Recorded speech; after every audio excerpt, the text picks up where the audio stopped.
स्वामी समर्थ महाराज की जय। श्री स्वामी समर्थ महाराजांच्या या सेवा मार्गामध्ये आल्यानंतर प्रत्येक व्यक्तीला वाटते की आपल्याला हे ग्रंथ घ्यावे लागतील, हे पुस्तकं घ्यावे लागतील, त्यांचे पारायण करावं लागेल, स्वामींच्या सेवेसाठी वेळ द्यावा लागेल किंवा स्वामींची इतर देवदेवतांची सेवा करावी लागेल, असं प्रत्येकाच्या मनात विचार येतो। मग या समाजातील सर्वच स्तरातील जी व्यक्ती असतात, कुटुंब असतात, त्यांची सर्वात मोठी समस्या काय असते तर आर्थिक बाबतीत समस्या असू शकते। मोठमोठ्या जरी अडचणी असल्या तरी त्यांची सर्वात मोठी समस्या ही आर्थिक असते आणि ती प्रत्येक व्यक्तीची निरनिराळी समस्या असू शकते। कनिष्ठ मध्यम स्तरातील तसेच तळागाळातील व्यक्तींचे आर्थिक ज्या काही अडचणी असतात त्या फार दीर्घ स्वरूपाच्या असतात आणि त्या पुन्हा पुन्हा येणाऱ्या असतात। म्हणजे आर्थिक म्हणजे काय तर पैशांसंबंधी जे काही अडचणी असतात त्या अशा व्यक्तींच्या जीवनामध्ये पुन्हा पुन्हा येत असतात आणि त्या दीर्घ स्वरूपाच्या असतात। मग त्याला काही कारणं असतात। आपल्या कुटुंबासाठी त्यांच्या पालनपोषणासाठी धडपड करीत असतो।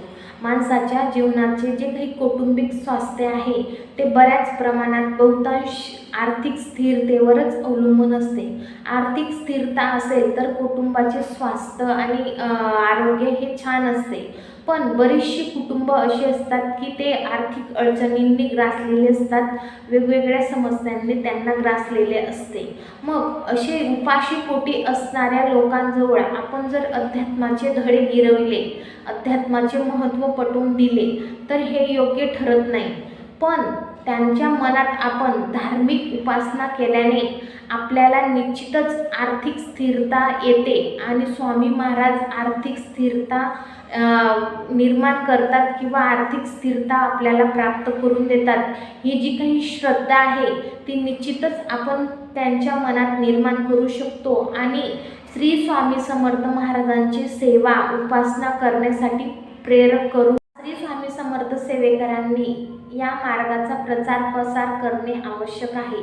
जी आर्थिक अडचणींनी ग्रासलेली कुटुंब आहेत ते उपाशीपोटी जरी असतील आणि ते आपलं ऐकण्यासाठी असमर्थ असतील तर त्यांना असं सांगण्याचा प्रयत्न करावा की ही जी काही धार्मिक उपासना आहे, आध्यात्मिक उपासना आहे ती केल्याने निश्चितच आपल्या कुटुंबाला आर्थिक स्वास्थ्य मिळते आणि आपली जी काही आर्थिक स्थिरता आहे ती सुद्धा आपल्याला हळूहळू आपल्या कुटुंबामध्ये निर्माण होते।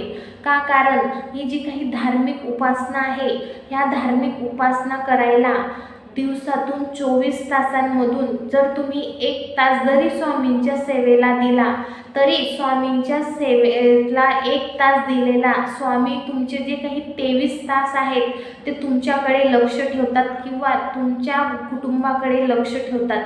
म्हणजे भिवू नकोस, मी तुझ्या पाठीशी आहे असा अनुभव येतो।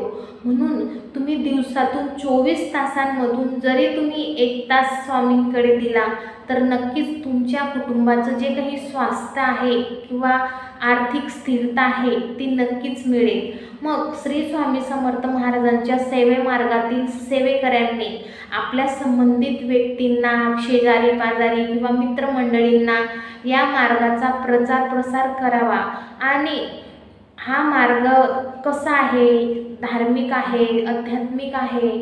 मग हे जे काही प्रसार करण्याचं कार्य आहे तेच फक्त आपलं कर्तव्यच नाही आहे तर श्री स्वामी समर्थ महाराजांची ही अतिउच्च प्रकारची सेवा आहे। प्रकारे श्री स्वामी समर्थ महाराजांच्या या सेवा मार्गामध्ये आल्यानंतर जरी तुम्हाला सेवा करायला वेळ नसेल किंवा उपासना करायला वेळ नसेल आणि तुम्हाला काहीच करता येत नसेल पण तुम्ही एक काम करू शकतात, तो म्हणजे काय तर स्वामी महाराजांच्या या सेवा मार्गाचा प्रचार प्रसार करणे, स्वामी महाराजांचे जास्तीत जास्त सेवेकरी निर्माण करणे। अशी ही श्री स्वामी समर्थ महाराजांची ही अतिउच्च प्रमाणाची सेवा आहे। ही जर तुम्ही केली तर नक्कीच श्री स्वामी समर्थ महाराजांच्या कृपेमुळे तुमच्या कुटुंबामध्ये आर्थिक स्थिरता तर येईलच पण कौटुंबिक स्वास्थ्यसुद्धा लाभेल।